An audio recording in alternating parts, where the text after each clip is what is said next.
컨퍼런스 홀의 공기가 얼어붙고 있었습니다.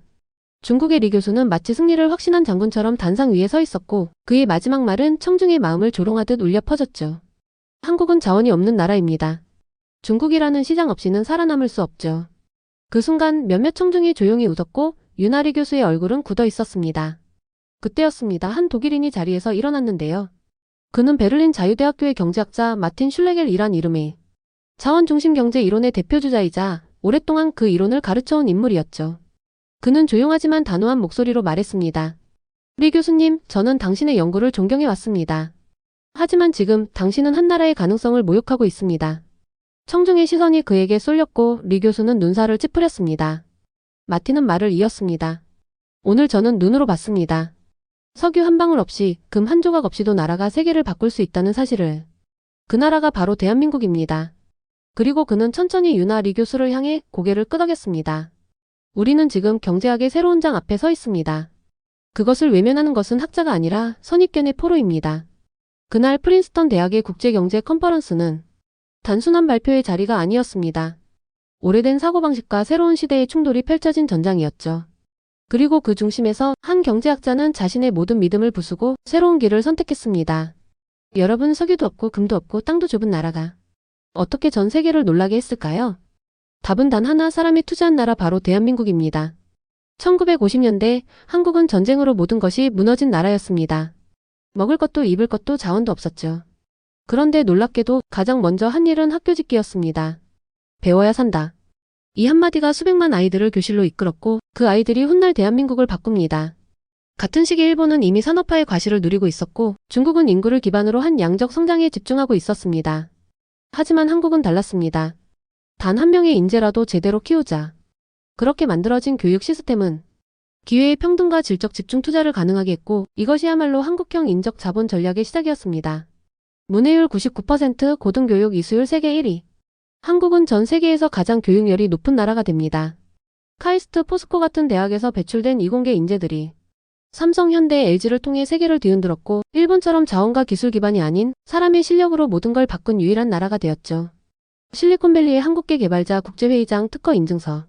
중국은 지금도 자국 내 거대한 시장을 활용해 인공지능, 바이오 등 첨단 기술을 따라잡으려 하고 있습니다. 하지만 한국은 이미 오래전부터 지식과 아이디어 자체를 수출하는 나라가 되었죠. 지금 이 순간에도 구글, 애플, UN, WHO, MIT 전 세계 주요 기관엔 한국 두뇌들이 핵심 인재로 활약 중입니다. 일본은 기술로, 중국은 시장으로 승부했지만 한국은 사람으로 승부했습니다. 석유도 없고 금도 없고 인구도 적지만 사람의 가능성만 믿고 그 가능성에 투자한 나라. 그게 바로 대한민국입니다. 석유보다 귀한 자원, 금보다 빛나는 자산. 그건 바로 사람입니다. 그리고 그 사람에 투자해 기적을 만든 나라 대한민국. 사람에 투자한 경제학. 오늘 이야기는 독일 베를린 자유대학교에서 경제학자로 일하고 인적 경제에 대해 연구한 독일인에 대한 이야기입니다. 이야기 시작합니다. 안녕하세요. 저는 마틴 슐레겔이라고 합니다. 제가 키가 크고 짧은 금발에 항상 깔끔한 정장과 회색 안경을 쓰고 다니는 사람이었죠. 독일 베를린 자유대학교에서 경제학자로 일하고 있었어요. 매일 저는 국가들이 어떻게 성장하고 부유해지는지 연구하고 있었습니다. 제 사무실에는 경제학 관련 책과 논문들이 가득 쌓여 있었고 벽에는 석유, 금, 산림과 같은 천연자원이 풍부한 나라들을 보여주는 지도가 걸려 있었어요. 저는 국가가 부유하고 성공적이 되려면 천연자원이 필요하다고 믿고 있었습니다. 이런 생각을 여러 해 동안 가지고 있었죠. 사실과 데이터를 분석하는 것을 좋아했고 감정이 아닌 논리와 증거에 기반해서 결정을 내리는 스타일이었어요. 그날도 제 책상에 앉아 컴퓨터 화면을 바라보고 있었어요. 새 이메일이 도착했는데 미국 프린스턴 대학교에서 열리는 큰 컨퍼런스 초대장이었습니다. 21세기의 국가를 성공적으로 만드는 요소에 관한 컨퍼런스였죠. 연사 목록을 쭉 읽어내려가고 있는데 한 이름이 눈에 띄었어요. 바로 유나리 교수, 한국계 미국인 경제학자였습니다. 저는 한숨을 쉬며 안경을 코 위로 밀어 올렸어요. 한국이라. 천연자원이 거의 없는 작은 나라인데 중국과 일본이라는 두 강대국 사이에 끼어 있고 끔찍한 전쟁도 겪었죠. 어떻게 한국이 경제적 성공의 모델이 될 수 있을까요? 이건 제가 지금까지 연구해온 것과는 맞지 않았어요. 한국의 경제 모델? 거기서 배울 게 많을 것 같진 않은데 혼잣말을 중얼거리고 있었습니다. 계속해서 이메일을 읽고 있는데 컨퍼런스 제목이 흥미로웠어요. 21세기 국가 번영의 조건, 자원과 해양 접근성. 이 주제는 제 연구와 완벽하게 맞아떨어졌죠. 유나리 교수의 발표에 큰 기대는 없었지만 참석해야겠다고 생각하고 있었어요. 그때 밀러 박사가 제 방 문 앞에 나타났습니다. 그는 제 화면에 이메일을 보고 있었죠. 프린스턴 컨퍼런스에 가실 건가요? 그가 물었어요. 네, 가야 할 것 같네요. 저는 별 흥미 없이 대답했습니다. 밀러 박사는 살짝 미소를 지으며 말했어요. 때로는 우리가 전혀 기대하지 않았던 곳에서 가장 많은 것을 배우게 되죠. 그러고는 걸어갔습니다. 그의 말이 미국행 비행기를 예약하는 동안 계속 머릿속에 맴돌고 있었어요. 저는 가장 깔끔한 정장들과 노트북을 챙겼고 질문들을 준비했습니다. 특히 자원과 권력에 관한 연구로 제가 존경하는 중국 경제학자 리 교수를 위한 질문들이었죠. 떠나기 전날 밤 다시 한번 컨퍼런스 프로그램을 살펴보고 있었어요. 유나 리 교수가 리 교수 바로 다음에 발표할 예정이었는데 두 사람의 주제가 완전히 반대인 것 같았습니다.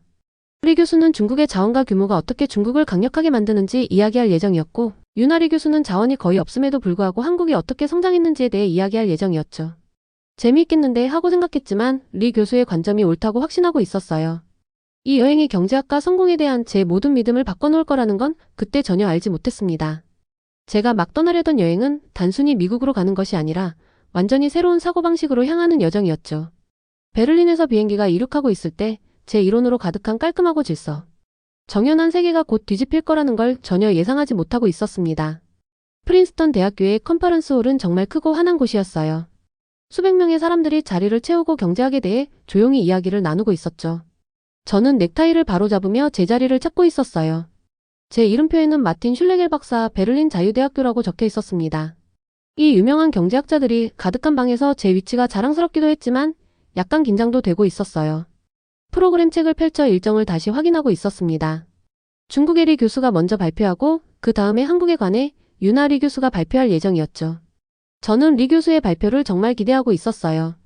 자원과 권력에 관한 그의 생각이 제 믿음과 딱 맞았거든요. 리 교수가 무대로 걸어 나오자 방안이 조용해지고 있었어요. 그는 키도 크고 자신감에 차 있었죠. 그의 발표는 완벽했어요. 마이너스 중국의 천연자원과 강력한 해군이 어떻게 중국을 강력하게 만드는지 보여주는 숫자와 차트로 가득했습니다. 그가 말할 때마다 저는 고개를 끄덕이고 있었어요. 이것이 바로 제 연구가 항상 보여준 것이었죠. 자원이 많은 큰 나라들이 성공한다는 거요. 발표 마지막에 리 교수는 청중을 바라보며 말했어요. 자원이 없는 작은 나라들이 어떻게 경쟁할 수 있는지 한번 볼까요? 몇몇 사람들이 웃었고 저도 미소 짓고 있었어요.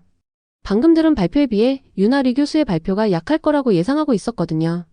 그때 유나 리 교수가 무대로 걸어 나왔습니다. 그녀는 네이비 블루 정장을 입고 차분하고 전문적인 모습이었어요. 리 교수의 강력한 발표 후에도 전혀 긴장한 기색이 없어 보였죠. 그녀가 슬라이드를 보여주기 시작했습니다. 첫 번째 차트가 화면에 나타나자 저는 놀라서 의자에 똑바로 앉았어요. 그것은 1960년대 가장 가난한 나라 중 하나였던 한국이 오늘날 가장 부유한 나라 중 하나로 성장한 것을 보여주고 있었거든요. 어떻게 이것이 가능할까요? 한국은 석유도 금도 넓은 농지도 없는데 말이죠. 유나 리 교수는 계속해서 한국이 어떻게 석유 한 방울 없이도 거대한 조선 회사들을 세웠는지 설명하고 있었어요. 한국이 어떻게 기술과 휴대폰 분야의 리더가 되었는지 보여주고 있었죠. 더 많은 증거를 제시하면서도 그녀의 목소리는 계속 차분하고 사실에 근거한 톤을 유지하고 있었습니다. 그때 리 교수가 그녀의 말을 끊었어요.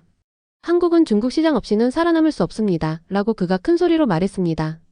화를 내는 대신 유나 리 교수는 간단히 새로운 지도를 보여주었어요. 그 지도에는 한국의 수출품이 많은 나라들로 가는 것을 보여주고 있었죠. 마이너스 중국뿐만 아니라 동남아시아, 인도, 중동, 아프리카까지. 그녀는 논쟁할 필요가 없었어요. 데이터가 스스로 말하고 있었으니까요. 저는 이상한 기분이 들고 있었어요. 머릿속이 복잡했죠. 만약 그녀가 말하는 것이 사실이라면 경제학에 대한 제 생각의 많은 부분이 잘못된 것일 수도 있었어요. 저는 수년간 자원이 국가의 성공을 결정한다고 가르쳐 왔는데 여기 자원 없이도 성공한 한국이 있었으니까요. 유나 리 교수가 한국 영화, 음악, TV 쇼가 전 세계적으로 인기를 얻게 된 것을 언급하자 방 안의 진지한 분위기가 조금 가벼워지고 있었어요. 저도 한국 드라마와 K-팝에 대해 알고 있었지만 그것들을 경제적 힘으로 생각해 본 적은 없었죠. 한국의 위치적 약점이 실제로는 강점이 되었습니다. 라고 유나 리 교수가 말했어요. 이 한 문장이 저에게 강하게 와닿았습니다. 불리한 점이 실제로 국가에 도움이 될 수 있다고요? 이것은 제가 믿어왔던 모든 것과 반대되는 말이었어요.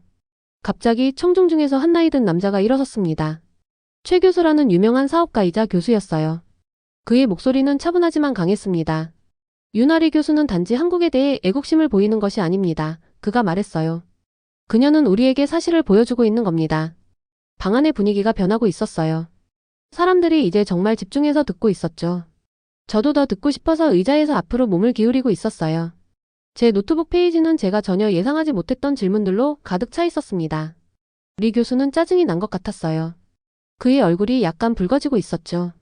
이것은 그가 예상했던 컨퍼런스 진행 방식이 아니었어요. 저도 마찬가지였고요.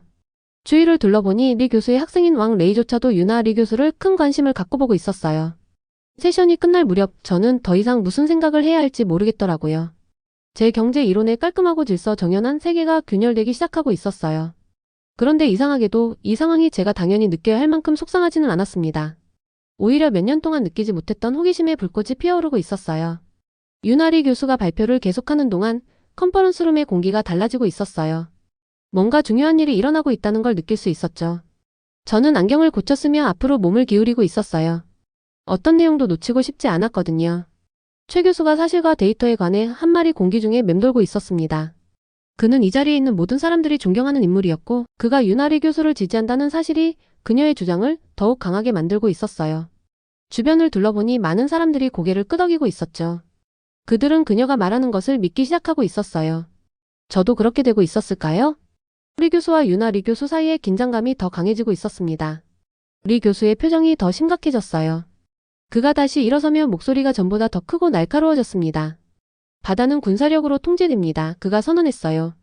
한국이 아무리 좋은 배를 만들어도 중국의 허락 없이는 지나갈 수 없습니다.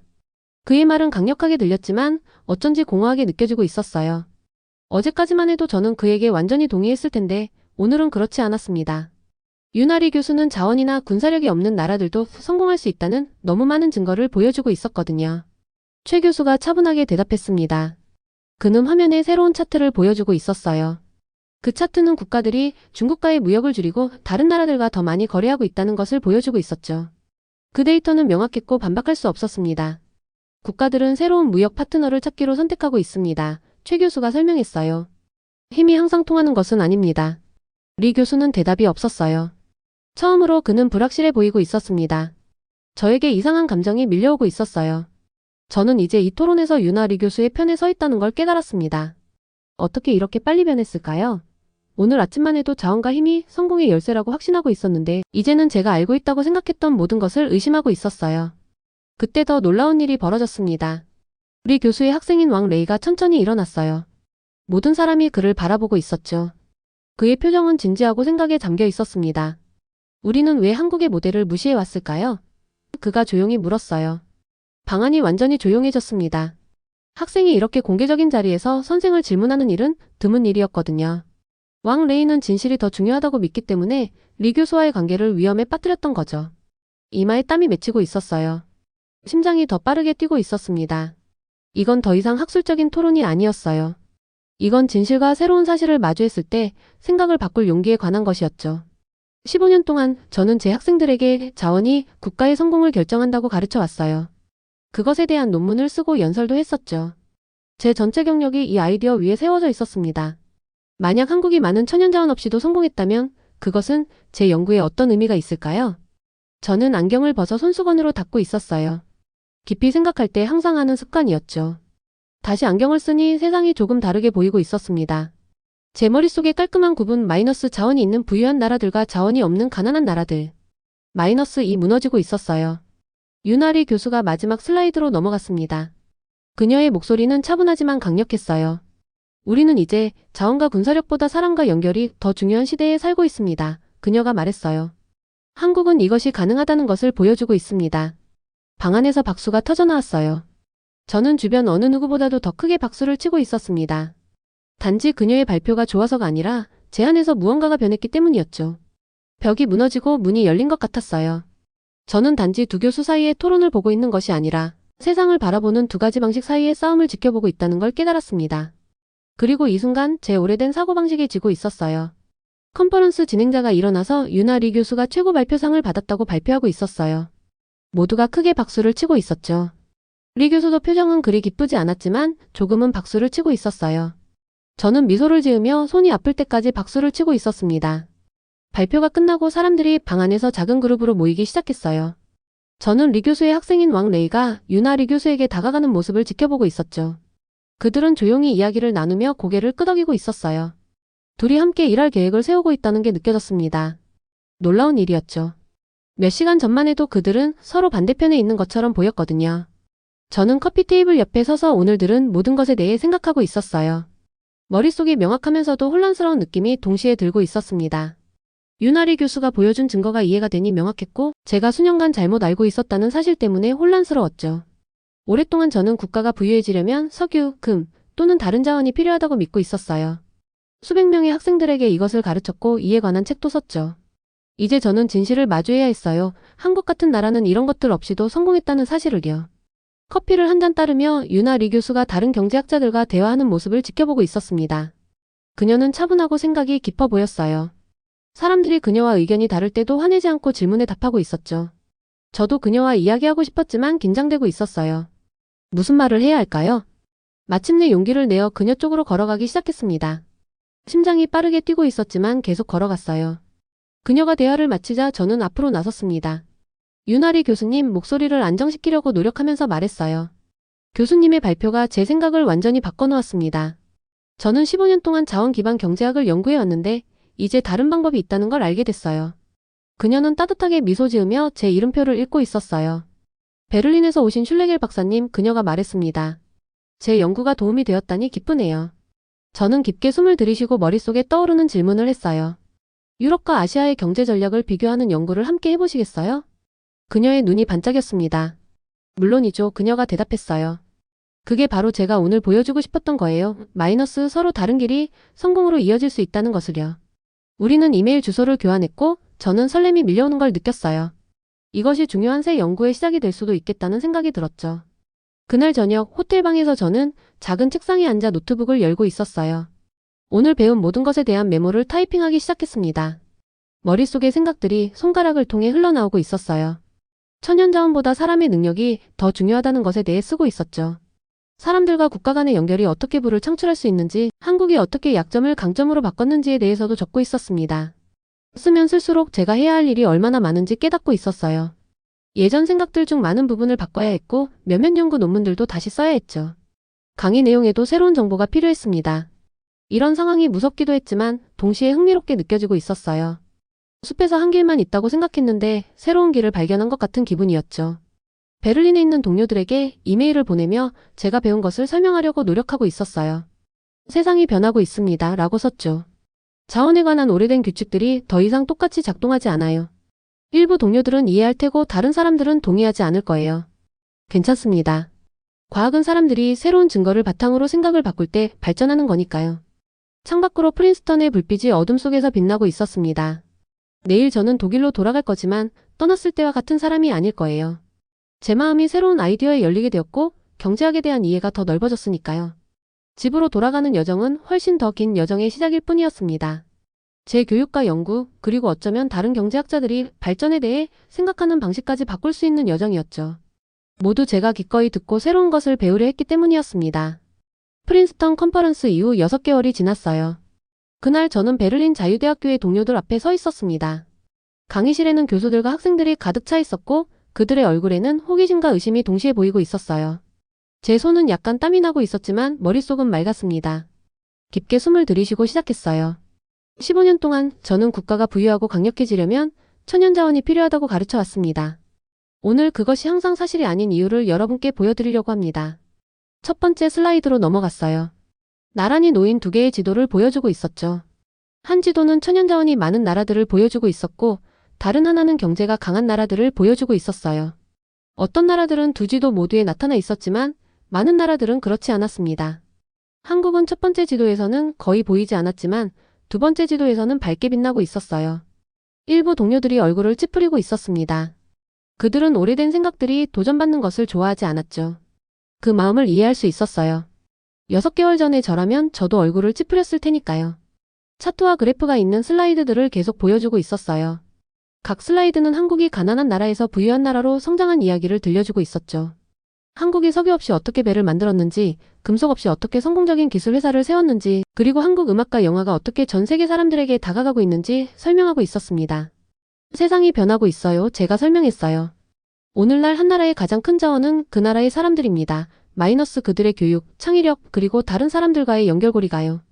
프린스턴 컨퍼런스에 참석하도록 저를 격려했던 밀러 교수가 앞줄에 앉아 고개를 끄덕이며 미소 짓고 있었어요. 다른 사람들은 덜 설득된 것처럼 보였습니다. 발표가 끝난 후 많은 손이 질문과 함께 올라오고 있었어요. 어떤 질문들은 호기심 어린 것이었고 다른 것들은 도전적이었죠. 저는 유나리 교수가 그랬던 것처럼 데이터를 사용하여 각 질문에 차분히 대답하고 있었어요. 대답을 모를 때는 솔직하게 그렇다고 말했습니다. 뒷줄에서 한 나이 든 교수가 큰 소리로 말했어요. 독일은 천연자원과 강한 무역 경로를 가지고 있습니다. 그가 말했죠. 우리가 왜 한국의 특이한 사례에 관심을 가져야 할까요? 저는 그의 질문을 존중하며 고개를 끄덕였어요. 미래가 과거와 다를 수 있기 때문입니다. 제가 대답했습니다. 전통적인 자원 없이도 성장하는 방법을 이해하는 나라들이 내일의 세계에서 유리할 것입니다. 천천히 일부 얼굴에서 이해의 빛이 번지고 있는 것이 보였어요. 모두가 저에게 동의하지는 않았지만 그들은 제 말을 생각하고 있었습니다. 그게 제가 바랄 수 있는 전부였죠. 강의가 끝난 후 학과장이 저에게 다가왔어요. 그녀의 표정은 진지했지만 불친절하지는 않았습니다. 당신의 연구가 크게 바뀌었군요. 그녀가 관찰했어요. 증거가 그렇게 만들었습니다. 저는 간단히 대답했어요. 그녀가 저에게 봉투를 건네주었습니다. 우리 학과가 한국의 서울대학교와 중국의 베이징대학교와 함께하는 연구 프로젝트에 초대를 받았어요. 당신의 새로운 관점을 고려해 볼 때 아마 당신이 이끌어야 할 것 같은데요. 봉투를 받으며 제 심장이 더 빨리 뛰고 있었어요. 이것은 큰 기회였습니다. 마이너스 서로 다른 경제적 관점 사이에 다리를 놓을 수 있는 기회였죠. 그날 저녁 저는 유나리 교수와 왕 레이에게 협력에 관한 이메일을 보내고 있었어요. 둘 다 빠르게 답장을 보내왔고 함께 일하게 되어 기뻐하고 있었습니다. 베를린의 어둠이 내리면서 저는 아파트 창가에 서서 도시의 불빛을 바라보고 있었어요. 프린스턴에서의 그날 이후 얼마나 많은 것이 변했는지 생각하고 있었죠. 저는 한 가지를 믿고 갔다가 완전히 다른 것을 믿으며 돌아왔습니다. 그 여정은 쉽지 않았어요. 생각을 바꾸는 일은 결코 쉽지 않죠. 특히 오랫동안 무언가를 믿어왔다면요. 하지만 때로는 세상을 새로운 방식으로 보는 법을 배우는 것이 가장 큰 모험일 수 있어요. 한국은 제게 한 나라가 성공하기 위해 석유나 금이 필요하지 않다는 것을 가르쳐 주었습니다. 똑똑하고 창의적인 사람들이 함께 일하는 것이 필요하죠. 이 교훈은 경제학에 관한 것만이 아니었어요. 삶 그 자체에 관한 것이었습니다. 내일 저는 새 연구 프로젝트를 준비하기 시작할 거예요. 배울 것이 너무 많고 탐구할 새로운 아이디어가 너무 많았죠. 하지만 그날 밤 저는 그저 프린스턴으로의 초대장과 유나 리 교수의 명확한 발표, 그리고 제 자신이 기꺼이 변화하려 했던 것에 감사함을 느끼고 있었어요. 때로는 가장 중요한 여정이 우리를 먼 곳으로 데려가는 것이 아니라 새로운 사고방식으로 이끄는 법이죠. 그리고 그 여정은 결코 진정으로 끝나지 않습니다.